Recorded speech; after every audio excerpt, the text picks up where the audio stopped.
বিয়ের 12 বছর পর আমার স্বামী আরও একটা বিয়ের কথা জানালো। আমি আয়নার সামনে বসে নিজেকে দেখছিলাম।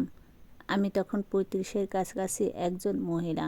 আমার চুলে অল্প পাক ধরা শুরু হয়েছে, মুখের চামড়ার টান ধরা শুরু হয়েছে, শরীরে অতিরিক্ত মেদ তৈরি হয়েছে। 9টা-5টা অফিসের পর নিজেকে দেখার সুযোগ হয়ে ওঠে না আর। অপরদিকে অনন্যার বয়স 23 কিংবা 24, অথবা তার চেয়ে কম বা বেশি। কিছু কিছু মানুষের বয়স ঠিক আন্দাজ করা যায় না বলে ওর বয়সটাও আমি বুঝি না। আমার মেয়ে নুহার জন্মদিনে প্রথম দেখলাম। মেয়েটা সুন্দরী, আমার স্বামীর অফিসের নতুন কলিগ। বেশ ভাব তাদের। সুন্দরী মেয়েদের সাথে সব পুরুষের সখ্যতা থাকাটা স্বাভাবিক। আমি ওসবের নজর না দিলেও অন্যরা কথাটা আমার কানে দিয়েছিল। আমার মা এসে বলল, জামাইয়ের মতিগতি ভালো দেখি না, সময় থাকতে আটকা। আমি হাসলাম। স্বামী কি গরু ছাগল নাকি যে আটকে রাখবো? আমাদের 2 ছেলে মেয়ে, 7 বছরের ছেলে নিনাদ আর 3 বছরের মেয়ে নুহা।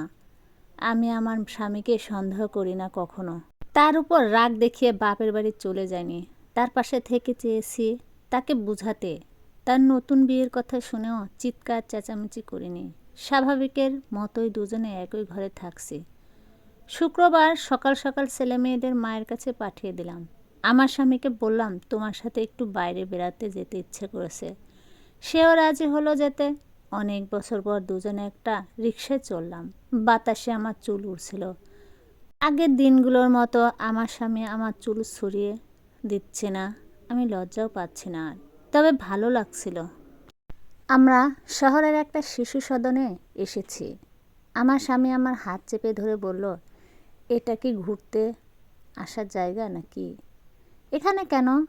আমি তার উত্তর না দিয়ে তাকে নিয়ে ভিতরে ঢুকলাম। আমরা ভিতরে গেলাম। অফিস রুমে অনুমতি নিয়ে ভেতরের সবগুলো বাচ্চাদের থাকার জায়গাগুলো দেখলাম। আমার স্বামীকে বললাম, নিনাদ আর নুহার থাকার জন্য আজকে ব্যবস্থা করে যাব নাকি পরে একদিন আসবো? তুমি কি পাগল হয়েছ? ওরা এখানে কেন থাকবে? এখানে তো এতিম বাচ্চারা থাকে। আমাদের ছেলেমেয়েরা কি এতিম নাকি? তুমি আরেকটা বিয়ে করলে আমি কি বিয়ে না করে বাচ্চাদের নিয়ে থাকবো? আমার বিয়ে হলে আমার স্বামী কিংবা তোমার বউ নিশ্চয়ই আমাদের বাচ্চাদের দেখবে না। তাই আগেই ব্যবস্থা করে যাওয়া ভালো।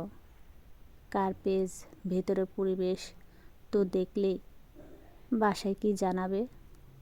এই রকম পরিবেশে আমার ছেলে মেয়েরা থাকবে এটা আমি কখনো চাইনি, চাইবও না। বাসায় চলো, আমি আর একটু বাইরে ঘুরতে চাই। পার্কে যাব, আসো। পার্কের বেঞ্চে কাপলদের ভিড়। শুক্রবারে মেলা বসেছে মানুষের। আমরা মাঝবয়সী মানুষের জন্য পার্ক নয়। আমরা এখানে আগের বয়সের মতো বসতে পারি না। একটা